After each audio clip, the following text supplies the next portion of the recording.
We begin with the scene playing out at America's tallest dam, part of a key spillway cratering. A second spillway in trouble, too.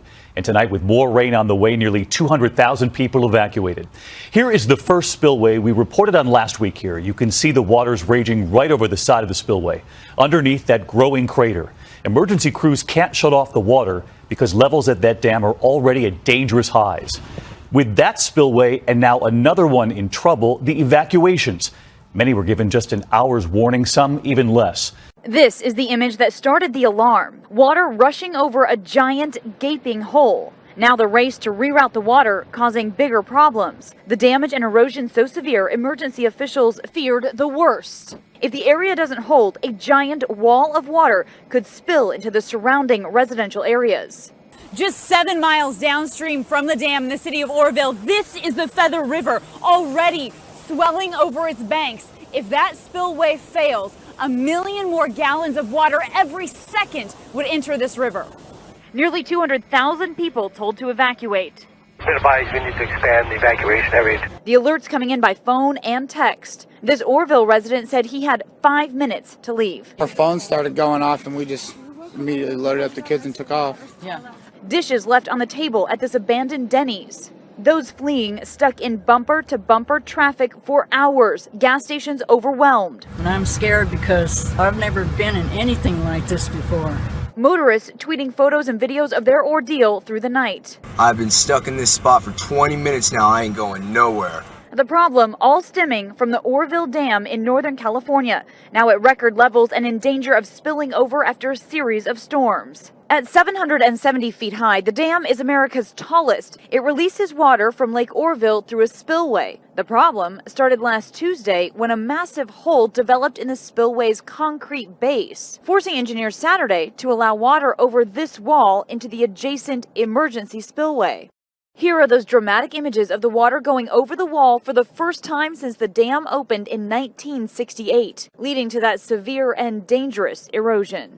Right behind me, these are the giant bags that they're filling up with rocks to drop into that hole. And when you look, those bags are about 4 feet tall. Tonight, helicopters lifting these giant bags that they hope will stop the erosion. They've also increased the flow of water at the main spillway, with that giant hole to take the pressure off the second emergency spillway. More than one Olympic swimming pool of water rushing through every single second. Officials say it's working, but this image shows how close the dam is to the town of Oroville, which tonight is a ghost town. Many preparing to spend a second night at shelters, sleeping on cots, and among those waiting to return home, 18-year-old April Torlone. And it was just beyond crazy seeing that Yuba City changed in a matter of minutes. It seems that more than a decade ago, local government officials in Oroville warned that the risk of flooding in the town was extremely high in areas located below the dam.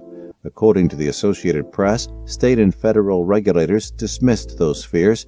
It was believed that the hillside area would be strong enough to take on large volumes of water, estimated to be in the line of hundreds of billions of gallons.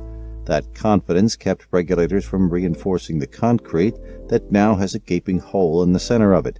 That decision has now come under fire after nearly 200,000 residents were evacuated on Sunday, amid fears that within an hour of the evacuation announcement, the town of Oroville would be underwater.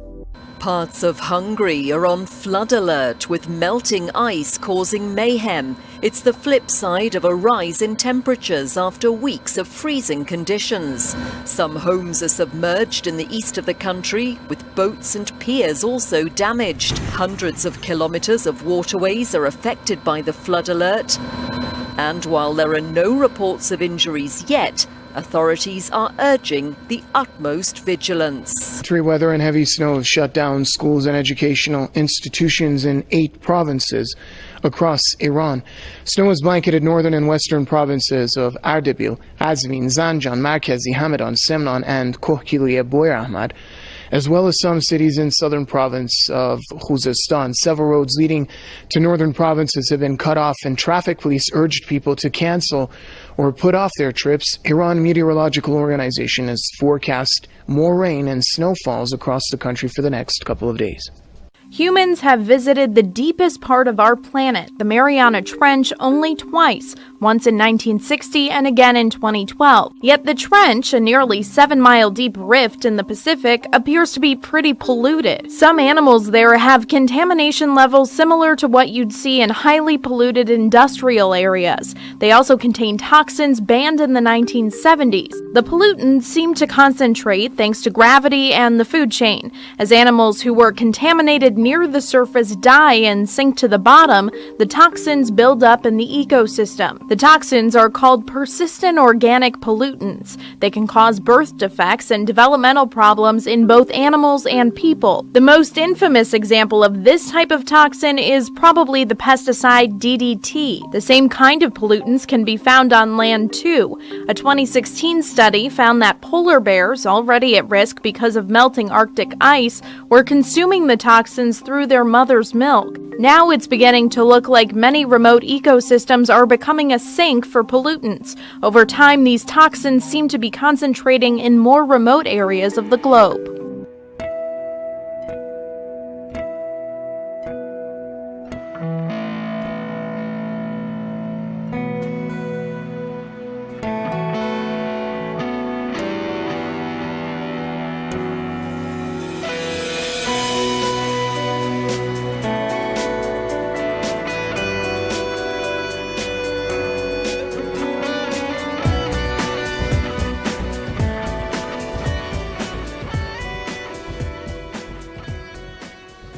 Judge has struck down a request by 2 Native American tribes to stop construction of the Dakota Access Pipeline. The Cheyenne River Sioux and Standing Rock tribes recently added a religious freedom component to their legal argument against the oil pipeline that would go underneath the tribe's water supply. The tribes argue the oil pipeline will taint the religious purity of their water supply, placing a burden on their ability to exercise their religion.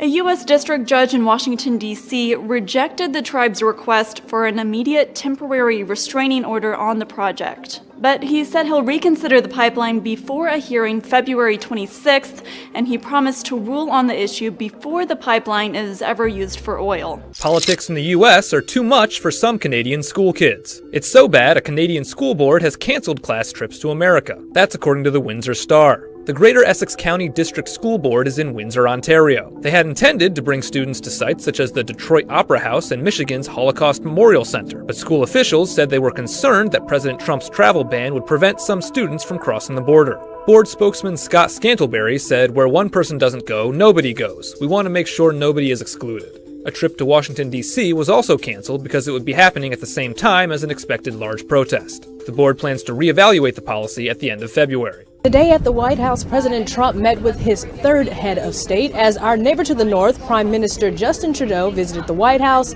and met with Trump in a private luncheon and then again in a joint press conference.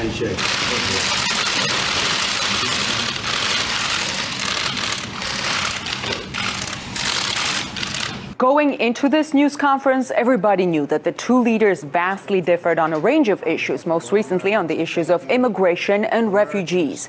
But listening to them speak, one could hardly tell they had any differences at all. Make no mistake, at the end of the day, Canada and the U.S. will always remain each other's most essential partner. Mr. Prime Minister, I look forward to working closely with you to build upon our very historic friendship. As utterly diplomatic and one could say generic as they were, their differences were still apparent as Trudeau said Canada accepts refugees without compromising security, and Trump, well, obviously has a different view. Are you confident the northern border is secure? Can never be totally confident. We continue to pursue our policies of openness towards immigration and refugees without compromising security. We have to create borders. We cannot let the wrong people in, and I will not allow that to happen. As we know, relationships between neighbors are pretty complex, and we won't always agree on everything. Prime Minister Trudeau, you've made very clear that Canada has an open door policy for Syrian refugees. Do you believe that President Trump's moratorium on immigration has merit on national security grounds? There have been times where we have differed in our approaches, and that's always been done firmly and respectfully. The last thing Canadians expect is for me to come down and lecture another country on how they choose to govern themselves. Trudeau and Trump did announce a new joint initiative to help improve opportunities for women in business, and it appears Trump isn't looking to make major changes to NAFTA, at least when it comes to Canada. We'll be tweaking it. It's a much less severe situation than what's taken place on the southern border. Well, you never hear of refugees from the United States, but Canadian border officials are reporting hundreds of them. They're refugees from the Middle East who were legally admitted into the United States, but now worry that their legal status could be revoked. Canada has a more welcoming refugee policy. This Syrian family you're seeing now crossed on Saturday through the woods into Quebec. The Canadian Border Agency says there were 369 such refugees from the United States in November, and in December, there were 591. The United Kingdom is ending one of its child refugee programs. UK Home Office Minister Robert Goodwill announced February 9th it will end after a final group of children is resettled. The Dubs Amendment was enacted last May to allow unaccompanied child refugees living in makeshift camps across Europe to settle in Great Britain. The original goal was to take 3,000 kids, but Goodwill says the UK only has enough space left to help 150 more children. Home Secretary Amber Rudd claims the program is being canceled because France complained it was encouraging more migrants to flood into Europe. In all, the program will have settled just 350 child refugees in the UK. Far-right Dutch politician has reiterated his pledge to de-Islamize the Netherlands after his Freedom Party forms the next government. With 5 weeks to go until the elections, Geert Wilders stepped up his campaign with anti-Islam and anti-Muslim slogans. In an interview with a public broadcaster, he also vowed to close mosques and ban the Holy Quran from bookstores. He said that he would ask the electorates to rise up if other parties deny him his 11-point manifesto that includes de-Islamization of the Netherlands and shutting the country's borders to refugees. The Eurosceptic politician also hinted about imitating the changes brought by Brexit and the new U.S. administration. Dubbed by the media as the Dutch Trump, Wilders has taken lead in recent opinion polls. However, other parties say they won't work with Wilders in a coalition even if he wins the election. And UN Secretary General Antonio Guterres has warned against the rise in Islamophobia in parts of the world. One of the things that fuel terrorism is the expression in some parts of the world of Islamophobic feelings and Islamophobic policies and Islamophobic hate speeches. Guterres was speaking at a joint press conference with Saudi Foreign Minister Adel Al-Jubeir in Riyadh. He said Islamophobic policies only help terrorist groups such as Daesh to make their own propaganda. The UN chief's remarks came amid rising anti-Muslim and anti-refugee sentiments, especially in some European countries and the United States. During his trip, Guterres also held talks with other top Saudi officials, including King Salman, to discuss regional and international issues. Touching on Syria, the UN Secretary General said the world cannot successfully fight terrorism if an inclusive political solution is not found for the Syrian people. While Valentine's Day can be a polarizing holiday for many, one justice has gone so far as to ban it entirely. On the eve of the special day, Pakistani Justice Shaukat Aziz of the Islamabad High Court ruled Valentine's Day actually goes against Islamic teachings and should be banned entirely. That means public professions of love in the name of St. Valentine are no longer permitted. All print and digital ads geared towards the big day have also been banned. While February 14th is a popular holiday here in the US, it's much more controversial in Pakistan. Last year, President Mamoon Hassan urged people to abstain from taking part in the festivities because it's a Western and not a Muslim tradition. A suspected suicide bomber targets a protest rally in Pakistan.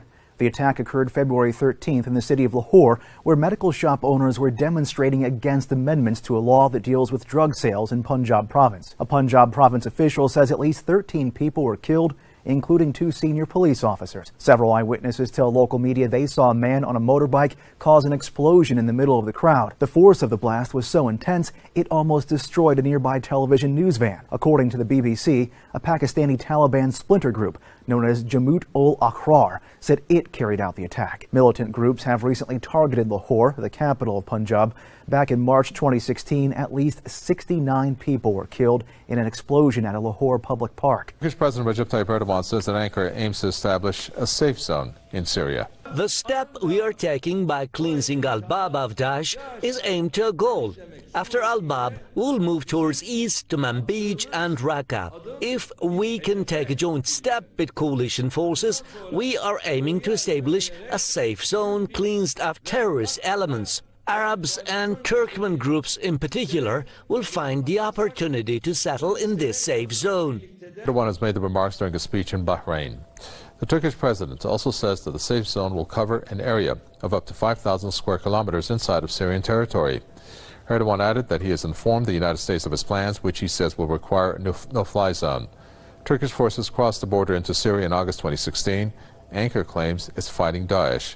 Syria has denounced the Turkish incursion as a breach of its sovereignty. The Syrian government says it's ready to agree prisoner swap with foreign-backed militants. According to the Syrian media, the government is ready for exchange of prisoners in the framework of efforts being made for the upcoming peace meeting in Kazakhstan. There was no immediate reaction from opposition groups. Earlier this month, the Syrian government and militants swapped dozens of prisoners in Hama province. The Syrian officials and opposition groups are meeting in Astana on February the 15th and 16th. Separately, the UN-sponsored peace talks are due to start in Switzerland on February the 20th.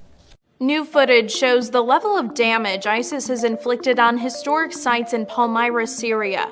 Drone footage from Russia's defense ministry shows a Roman-era amphitheater and the columns leading up to it before and after ISIS occupation. This is the second time ISIS has captured Palmyra. The militants originally took the city in May 2015. In March 2016, the Syrian army retook the city with the help of Russian air support. But by the end of 2016, ISIS was able to reclaim Palmyra after the Syrian regime shifted its attention to fighting rebels in the city of Aleppo. Israeli defense officials are voicing concern over the worsening situation along Israel's northern frontier with Lebanon and Syria, and this is all amid deepening cooperation between the Lebanese army and the Hezbollah terror group. The Iranian proxy is forbidden from being anywhere near the area by United Nations Resolution 1701, implemented at the end of the Second Lebanon War in 2006. But Hezbollah operatives are openly operating and exercising control over the territory in close proximity to the Jewish state. The terror organization is not only working closely with the official Lebanese army near the Israeli border, but also in several regions near the Syrian front, in a mutual fight against the Islamic State. This burgeoning alliance carries major significance for Israeli military strategists, including the possibility that in any future conflicts, Israeli troops may have to directly contend with their Lebanese counterparts, or Beirut may even supply weapons to Hezbollah fighters. Meanwhile, the void in Syria being left by ISIS's defeats is rapidly being filled by an axis of Shiite forces consisting of Damascus, Hezbollah, and Tehran. This extremist group is extremely hostile to the Jewish state, and its upward trajectory of increasing power across Syria extend to its side of the Golan Heights, which is just over Israel's northern border. We got some more analysis on North Korea's latest missile today from South Korea's National Intelligence Service. A spy agency says that the intermediate-range ballistic missile launched on Sunday is capable of flying more than 2,000 kilometers when fired off at the right angle. It says the missile reached a top speed of Mach 8.5, or more than 10,000 kilometers per hour. The missile traveled about 500 kilometers and was launched at an angle of 89 degrees from a tracked mobile launcher. Following North Korea's test of a new type of ballistic missile on Sunday, U.S. President Donald Trump has vowed to deal with North Korea very strongly. During a joint press conference at the White House with Canadian Prime Minister Justin Trudeau on Monday, Trump referred to North Korea as a big problem. And obviously, North Korea is a big problem, and we will deal with that very strongly. Trump, however, did not elaborate on how he would respond to North Korea's missile and nuclear threats. Earlier in the day, the Pentagon strongly condemned Pyongyang's missile test and stressed Washington's ironclad commitment to protect the U.S. homeland and its allies, such as South Korea and Japan. Speaking to reporters on Monday, Pentagon spokesperson Jeff Davis described North Korea's weapons programs as unlawful and said they represent a clear grave threat to U.S. national security. He highlighted that the U.S. stands ready to take all necessary measures to deter and defeat threats posed to its allies, citizens, and territories. And now, following the DPRK's latest missile launch, the Japanese government is planning to enhance its missile interception capability. And Japan's Kyodo News Agency reports that the country's Ministry of Defense said that the DPRK is probably stepping up their study on high ballistic trajectory in order to make it harder for missile interception.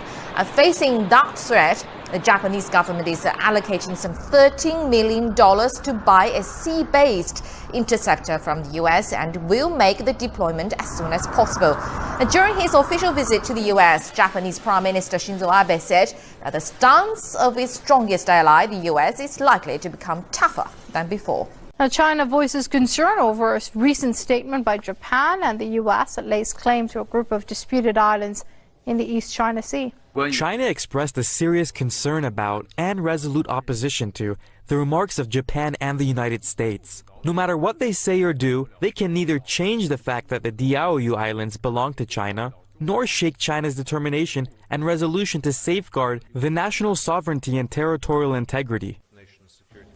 Well, Chinese Foreign Ministry spokesman urged Washington and Tokyo to act cautiously and avoid making false remarks about the Diaoyu Islands.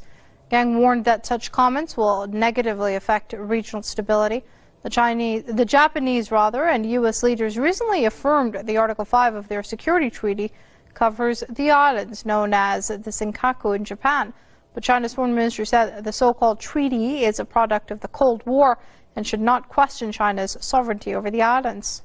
Donald Trump and Russian President Vladimir Putin may be meeting in person within the next few months. Trump and Putin will most likely both be attending the G20 summit in July, but the Kremlin has now said that they may meet with each other before then. Since Trump became president, he and Putin have spoken once on the phone, and Putin recently expressed openness to the idea of a meeting in Melania Trump's birthplace of Slovenia. President Trump's ties to Russia have been subject to scrutiny. Most recently, his national security advisor Michael Flynn is accused of having talked sanctions on Russia in a phone call prior to Trump's inauguration. For Paul Voss, McDonald's is more than just a job. Paul, who has Down syndrome, has been working at the Placerville McDonald's since 1986. He's affectionately known as the Lobby General. I like the people, McDonald's, and the church. Today, dozens of people came out to celebrate his 30 years of serving up smiles.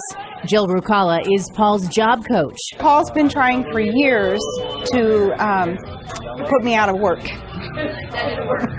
She's been with him since day one and is responsible for making sure he gets a job and keeps it. Jill says throughout, Paul's only had one request in his 30 years on the job. He wants to be treated like anybody else. He wants to be the same as other people. Paul's co-workers say that's not hard to do. He's great to work with because, I get along with him so well that I can communicate with him with no problems. He's just awesome. He's always kind of with a smile. Or he just taps me on my shoulder, say, good morning, or how you going? Paul's boss says in the 3 decades he's been there, he's never been late for a shift. He always manages to put a smile on your face. And Paul says today made him feel like a superhero, and he's just thankful for the opportunity to be there.